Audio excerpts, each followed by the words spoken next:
Hi dear friends, परीक्षा की तैयारी स्मार्ट तरीके से करना चाहिए। स्मार्ट तरीके से यदि परीक्षा की तैयारी करते हैं तो आप कभी भी परीक्षा में असफल नहीं होंगे, हमेशा आप अच्छे नंबर से उत्तीर्ण होंगे। और ये उन विद्यार्थियों के लिए या उन कंपटीशन एग्ज़ाम की तैयारी करने वाले विद्यार्थियों के लिए है ये वीडियो, खासकर है ना, जिनको परीक्षा के समय पढ़ने का बिल्कुल मन नहीं करता। यदि उस वीडियो को ये ध्यानपूर्वक सुन लेते हैं तो उनको पढ़ने में दिल लग जाएगा, है ना। पढ़ाई किस तरीके से करें, पढ़ाई में मन कैसे लगेगा, यदि पढ़ने के समय नींद आता है तो उसको कैसे दूर करें, ये सारा कुछ इसमें बताया जा रहा है। तो देखते हैं डियर फ्रेंड्स, है ना। देखिए आपकी स्क्रीन पर सबसे पहले आप लोग को क्या चीज़ करना चाहिए और क्या नहीं करना चाहिए, बस 2 4 5 नियम का पालन करना पड़ेगा। बस सबसे पहले पढ़ाई के लिए दिमाग का फ्रेश होना बहुत ज़रूरी है, दिमाग का स्वस्थ रहना ज़रूरी है। उसके लिए शरीर स्वस्थ होना चाहिए। यदि शरीर स्वस्थ नहीं है तो हम कोई भी चीज़ सही तरीके से नहीं कर सकते। इसके लिए हमको अपने शरीर पर पहले ध्यान देना होगा, खासकर विद्यार्थियों को, है ना। हमेशा फ्रेश फूड, ताज़ा भोजन का उपयोग करना है। रात में सोते समय हल्का भोजन का ही उपयोग करें। सही मात्रा में पानी पीना चाहिए और सुबह मॉर्निंग वॉक करना चाहिए, व्यायाम भी करना चाहिए और नींद पूरी तरह से अच्छे से लेना चाहिए। क्योंकि यदि हमारा शरीर ही सही नहीं होगा तो मन सही नहीं लगेगा, और जब मन ही सही नहीं होगा तो हमारा पढ़ाई का इच्छा बिल्कुल नहीं होगा। इसलिए स्वस्थ शरीर के अंदर ही स्वस्थ मस्तिष्क का निवास करता है, ये कथन है, उक्ति है ना। इस कहावत को आपको याद रखना है हमेशा। शरीर को स्वस्थ रखना ही पड़ेगा, यदि शरीर स्वस्थ है तभी दिमाग तेज रहेगा। तो इसलिए हेल्दी भोजन लेना है। जंक फूड्स वगैरह पेपर के समय बिल्कुल ध्यान रखें कि जंक फूड, इधर उधर समोसे वगैरह तले हुए चीज़ों का उपयोग नहीं करना है। एकदम ताज़ा भोजन और सही भोजन का सही समय पर उपयोग करना है। तो आइए और आगे बढ़ते हैं। हाय डियर फ्रेंड्स, देखिए इसके बाद आता है आपका, है ना, पढ़ने का जगह का चुनाव करना। पढ़ने का जगह का चुनाव सही तरीके से करते हैं, है ना। कम से कम ऐसा स्थान होना चाहिए जहाँ शांत वातावरण हो, तनाव मुक्त वातावरण हो, साफ़ सुथरा जगह हो। यानी स्टडी प्लेस आप ऐसा रखिए, है ना, ये स्टडी प्लेस जो मैं बता रहा हूँ, है ना, तनाव मुक्त स्थान, इसको आप ऐसा रखिए, है ना, कि जहाँ पर आपको डिस्टर्बेंस ना हो। ठीक है, कोई डिस्टर्ब ना करे। जैसे आपकी छत की बालकनी हो गया है, या यहाँ पर आपके घर में पेड़ पौधे, छोटा सा गार्डन हो, या टेरिस हो छोटा सा, या अगर नहीं भी है तो आपके घर में कोई ऐसा कोना, ऐसा स्थान जहाँ पर, है ना, एकदम वातावरण सही हो। ठीक है, तो ऐसे जगह का चुनाव करना है। मैं जो बता रहा हूँ दोस्तों, यदि लाइन से यदि थोड़ी बातों को याद रखते हैं तो आप 100% कामयाबी हासिल करेंगे। इसके बाद आता है दोस्तों अगला, टाइम टेबल, समय सारणी। देखिए कोई भी कोर्स टॉपिक को पढ़ने के लिए आपको समय सारणी बिल्कुल बनाना होगा। प्रति सब्जेक्ट थोड़ा थोड़ा, आधा आधा घंटा का समय ही बनाइए, लेकिन दिन भर में सारे सब्जेक्ट को कंप्लीट करने की कोशिश कीजिए। थोड़ा थोड़ा पढ़िए, क्योंकि बूंद बूंद से घड़ा भरता है।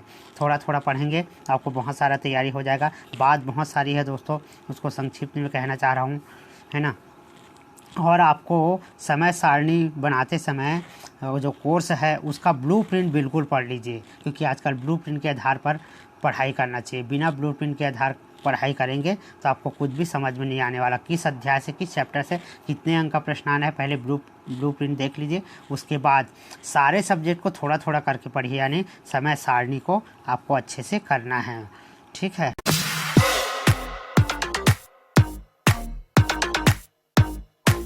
अब आगे बढ़ते हैं। इसके बाद आता है रटना छोड़ दीजिए, चैप्टर को पूरा पढ़े। ये टॉपिक दिया हूँ मैंने, मुख्य बिंदु को हाईलाइट करें, समझकर खुद से उत्तर लिखने की कोशिश करें। ये बहुत महत्वपूर्ण है, इस पर मैं ज़्यादा बोलूँगा। रटना छोड़ दे, देखिए बिल्कुल रटने वाला काम को आपको छोड़ना होगा। आप क्या कीजिए, एक लेसन उठाइए, एक चैप्टर उठाइए, पहले उस चैप्टर को पूरा पढ़ डालिए। पूरा पढ़ते पढ़ते आपको जो मुख्य बिंदु है, मुख्य जो है, उसको आप जो है कॉमा या अंडरलाइन करके उसको दर्शा दीजिए किसी पेन से, पेंसिल से। और पढ़ने के बाद उसको रिवाइज़ कीजिए, बार बार 2 4 बार उसको पढ़िए। रिवाइज़ करते करते बहुत सारी बातें आपको दिमाग में समझ में आ जाएगी कि इसमें क्या लिखना है, क्योंकि हमको क्या लिखना है, उत्तर यही समझना पड़ेगा। और इसका रिवीजन करते रहे, 2 4 दिन में उस लेसन का रिवीजन करते रहे, ज़्यादा रटने की आवश्यकता नहीं पड़ेगी। ठीक है, दिए गए टॉपिक को आपको अच्छे से समझना होगा और समझने के बाद उसका प्रश्न का उत्तर स्वयं से लिखने की कोशिश कीजिए। आजकल बहुत बुरा आदत बच्चों में देखा जाता है, वे गाइड उठाते हैं, गाइड को जो प्रश्न दिया है उसको पढ़ लेते हैं, रट लेते हैं, लेकिन जिस दिन आप स्वयं से उत्तर देखें, कुछ दिन गलती होगा आपसे, मैं मानता हूँ कुछ दिन आप गलत आंसर लिखेंगे, अपने भाषा का उपयोग करेंगे, लेकिन एक दिन ऐसा आएगा दोस्तों कि आप खुद से उत्तर लिखना सीख जाएंगे। समझ कर लिखे, गाइड से मिलान कीजिए मैंने क्या गलती किया है ना। बस इस टॉपिक को जो खुद से लिखने वाला टॉपिक है दोस्तों, इसको अच्छे समझ जाइए मैं जो बताना चाह रहा हूँ। अगर इस टॉपिक को आप समझ गए तो आप अच्छा नंबर बिल्कुल लाएंगे। तो और आगे देखते हैं। गणित के सूत्रों को बार बार लिखें, विज्ञान में चित्र सारणी का अभ्यास करें। गणित के सूत्रों को दोस्तों आपको डेली लिखते रहना है, थोड़ा थोड़ा अलग अलग अध्याय का चैप्टर का याद मत कीजिए, बस लिख कर देखते जाइए, है ना। विज्ञान में जो समझने के लिए आपको ड्राइंग वगैरह बनाना पड़ेगा, क्योंकि ये प्रभावशाली तरीका होता है दोस्तों याद करने का। एक ड्राइंग चित्र ही अगर बना लेते हैं तो उसमें बहुत सारी बातों को आप याद कर सकते हैं, ठीक है। तो इसका और टॉपिक को पूरा आपको समझना भी होगा। इसके बाद देखते हैं दोस्तों, है ना, इम्पोर्टेंट थ्योरी लिखा हुआ है यहाँ पर। देखिए दोस्तों, इम्पॉर्टेंट थ्योरी को बार बार रिवाइज़ करते रहना है, रटने के स्थान पर आपको बार बार रिवाइज़ करते रहे। और साथ में दोस्तों दिन भर पढ़ाई नहीं करते रहना है, कुछ बीच बीच में गाने, गीत, संगीत है, छोटा सा शॉर्ट मूवी देख लीजिए जो कि मोटिवेशनल हो, या कुछ नॉलेज वाली किताबें पढ़ लीजिए, साइंटिफिक किताबें पढ़ लीजिए। उससे क्या होगा, आपको बीच बीच में सब्जेक्ट चेंज कर करके आपको पढ़ना है, बीच में खेलना कूदना भी है, कहीं थोड़ा सा घूम कर वॉक करके आ जाना है, ठीक है। यानी पढ़ाई के बीच आपको गैप लेना बहुत ज़रूरी है। बिना गैप के यदि पढ़ेंगे तो कुछ भी याद नहीं होने वाला आपको, है ना, ठीक है।